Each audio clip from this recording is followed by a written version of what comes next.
আসসালামু আলাইকুম, স্বাগত জানাচ্ছি সন্ধ্যা সংবাদে। সাথে আছে আমি মাহমুদ। আপনারা দেখছেন ইংলিশ গ্যালাক্সি নিউজ। চলুন দেখে নিই আজকের প্রধান প্রধান সংবাদ। দেশে লোডশেডিং বৃদ্ধি, জনজীবনে ভোগান্তি।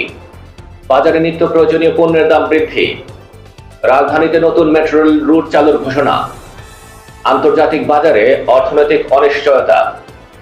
দেখলেন শিরোনাম, এবারে বিস্তারিত। দেশের বিভিন্ন এলাকায় লোডশেডিং বেড়ে যাওয়ায় জনজীবনে ভোগান্তি দেখা দিয়েছে। বিশেষ করে গ্রামাঞ্চলে বিদ্যুৎ বিভ্রাটের কারণে দৈনন্দিন কাজকর্ম অব্যাহত হচ্ছে। বিদ্যুৎ বিভাগ জানিয়েছে, দ্রুত এই সমস্যার সমাধানে কাজ চলছে। নিত্য প্রয়োজনীয় পণ্যের দাম বেড়ে যাওয়ায় সাধারণ মানুষের কষ্ট বেড়েছে।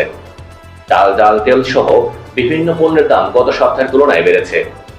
ভোক্তা অধিকার সংস্থা বাজার মনিটরিং জোরদার করার জন্য কথা জানিয়েছেন।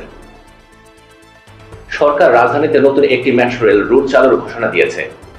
এটি চালু হলে শহরের যানজট অনেকটাই কমে আসবে বলে আশা করা হচ্ছে। প্রকল্পটি দ্রুত বাস্তবায়নের জন্য সংশ্লিষ্ট কর্তৃপক্ষ কাজ শুরু করেছে। বিশ্ববাজারে অর্থনৈতিক অনিশ্চয়তা বাড়ছে। বিশেষজ্ঞরা জানিয়েছেন, মুদ্রাস্ফীতি এবং জ্বালানির দামের ওঠানামা এর প্রধান কারণ। এর প্রভাব স্থানীয় অর্থনীতিতেও পড়তে পারে বলে আশঙ্কা করা হচ্ছে। আন্তর্জাতিক বিশ্বজুড়ে অর্থনৈতিক চাপ বাড়ছে। বিভিন্ন দেশ তাদের অর্থনীতি গতিশীল রাখতে নতুন পদক্ষেপ নিচ্ছেন। আবহাওয়া, আজ দেশের অধিকাংশ এলাকায় গরম ও শুষ্ক আবহাওয়া বিরাজ করছে, তবে কিছু এলাকায় সন্ধ্যার পর হালকা বৃষ্টির সম্ভাবনা রয়েছে। খেলার খবর, ফুটবল। আজ অনুষ্ঠিত হবে একটি গুরুত্বপূর্ণ ফুটবল ম্যাচ।